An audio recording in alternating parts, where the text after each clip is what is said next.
nobody saw this coming. A major golf tournament turned into chaos when fans crossed the line. What should have been a celebration of world-class golf spiraled into insults, boos, and even drinks being thrown. And in the middle of it all, one golf legend finally had enough, calling out Donald Trump's supporters in front of the world. But was this just a heated sports moment, or a glimpse at something much bigger? Here's what went down. The Ryder Cup, one of golf's biggest international events, was hosted just outside New York City. Team USA, backed by Trump himself, was expected to dominate. Instead, it became a meltdown that shocked players, fans, and the media. The stage was set, Trump arrived, golf shoes and all, hyping up the US team. He promised American strength. The crowd, packed with his MAGA supporters, was louder than ever. At first, it felt like classic home field energy. Loud, proud, maybe even fun. But as Team USA struggled, that energy turned sour. By Saturday, the underdog Europeans were crushing the Americans. And instead of rallying behind their players, US fans lashed out at the opponents. They heckled Rory McIlroy, one of golf's most respected names.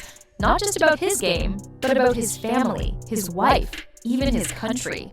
Then it got worse. During a tense moment, a drink was thrown from the crowd, hitting Rory's wife, Erica, as she stood near the green. Cameras caught Rory rushing to check if she was okay. His face, half fury, half heartbreak, said it all. Security was forced to step in. Organizers had to call police. And suddenly, this wasn't just golf anymore. Think about it. When was the last time golf, a sport known for quiet and respect, needed riot-level security? And this wasn't just random bad behavior. Many pointed straight to Trump's presence, his cheerleading, his fiery language, and his loyal fans in the stands. People said it created a mob mentality.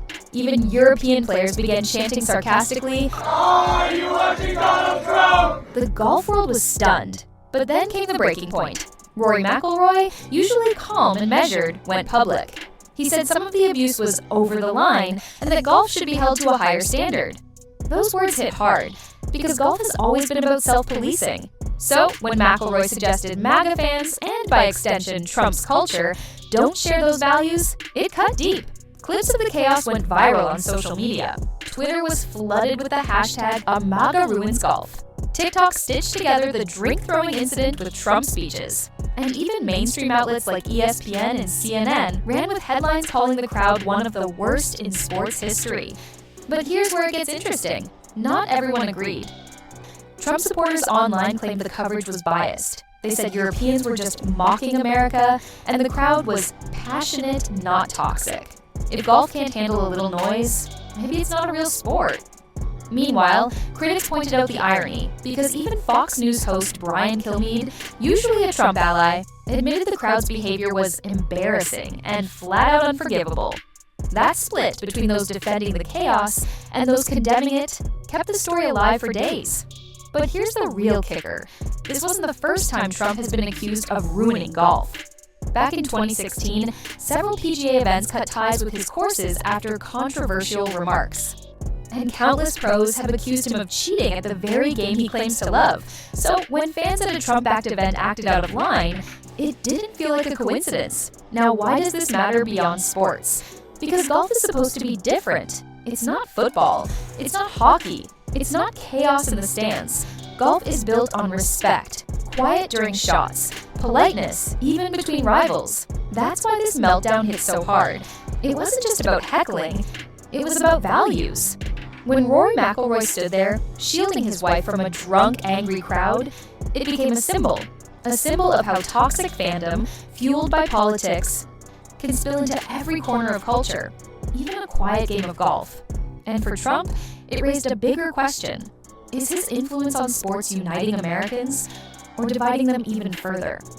Ask yourself, was this about golf, or was it about America itself? Because to many, this Ryder Cup wasn't just Europe versus USA, it was decency versus chaos, respect versus disrespect, integrity versus winning at all costs. And when the dust settled, Trump's side lost. A major tournament ended in an upset, but the real story wasn't who won or lost. It was how the crowd, fueled by Trump's MAGA base, turned golf's proud tradition into a spectacle, and one golf legend exposed it for what it was.